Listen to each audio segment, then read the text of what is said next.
Hello everyone, welcome back to my channel. आज का मेरा टॉपिक है जावा। जावा क्या है, इसके एग्जाम्पल क्या है, इसका यूज़ हम कहाँ करते हैं, इसके फीचर्स क्या है, सब कुछ इस वीडियो में हम लोग कवर करने वाले हैं। तो चलिए शुरू करते हैं। जावा एक कंप्यूटर प्रोग्रामिंग लैंग्वेज है जिसका यूज़ हम बहुत सारे काम करने के लिए इस्तेमाल करते हैं, जैसे कि लॉगिन फॉर्म बनाना, ऐप्स डेवलप करना, वेबसाइट बनाना, गेम बनाना और भी बहुत कुछ।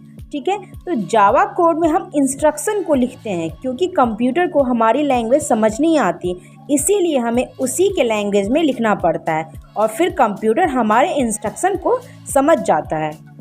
जैसे कि हम इंसान को बोलते हैं कि ये काम कर लो, वो काम कर लो, वैसे उसी तरह जावा में हम अपने कंप्यूटर को बताते हैं कि क्या करना है।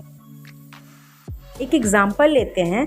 मान लीजिए आपने एक ऑनलाइन शॉपिंग की वेबसाइट बनाई, ठीक है, और आप चाहती हो कि यूज़र जो है किसी भी बटन पे क्लिक करे तो वो उसके सामने वो पेज ओपन हो जाए। अगर वो मान लीजिए ड्रेस का लिस्ट ओपन कर रहा है तो उसको सारे ड्रेस उसको दिख जाए। अगर शूज़ पे अगर क्लिक कर रहा है तो उसको शूज़ की लिस्ट दिख जाए, एंड सो ऑन। मतलब जिस भी बटन पे क्लिक करे तो उसके सामने नया पेज ओपन हो जाए। ठीक है, तो उसी तरह जावा कोड में हम इंस्ट्रक्शन लिखते हैं जो हमें चाहिए होता है। इसके फीचर्स के बारे में बात कर लेते हैं। पहला फीचर है प्लेटफॉर्म इंडिपेंडेंस। जावा कोड को अगर आप एक बार लिख लेते हो तो फिर किसी भी प्लेटफॉर्म पर, जैसे विंडोज़ हो गया, लिनक्स हो गया, मैक हो गया, बिना किसी चेंज के चला सकते हो। दूसरा फीचर है ऑब्जेक्ट ओरिएंटेड। जावा में कोड लिखते समय हम ऑब्जेक्ट्स का इस्तेमाल करते हैं। ऑब्जेक्ट्स कुछ भी हो सकता है, टॉयज, कार, फ्रूट, आइसक्रीम या कुछ भी। ठीक है, तो ऑब्जेक्ट्स के पास अपनी प्रॉपर्टीज़ और बिहेवियर्स होते हैं। इससे हमारा कोड ऑर्गेनाइज्ड होता है और उससे मेंटेन करना आसान हो जाता है।